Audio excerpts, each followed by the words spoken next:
হচ্ছে এটা কলমি শাক। কত সুন্দর লাল লাল ডগগুলো। এই কলমি শাকেরই আজকে একটা রেসিপি করছি।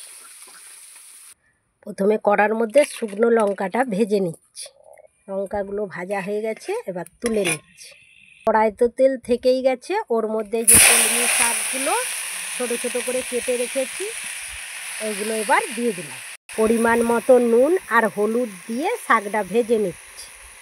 শাকগুলো সাইড করে নিয়েছি, এবার পেঁয়াজটা ভেজে নিচ্ছি। ওর মধ্যে পেঁয়াজগুলো ভাজা ভাজা হয়ে গেছে, এবার রসুনের পেস্ট ওর মধ্যে দিয়ে দিলাম। লঙ্কা ভেজে রেখেছিলাম ওগুলো ওর মধ্যে দিয়ে দিচ্ছি। তাহলে শাকের ভাজা কত সুন্দর রেডি হয়ে গেছে, নামিয়ে নিচ্ছি। শুকনো লঙ্কা ভেজে দিলে তার টেস্ট ভালো লাগে।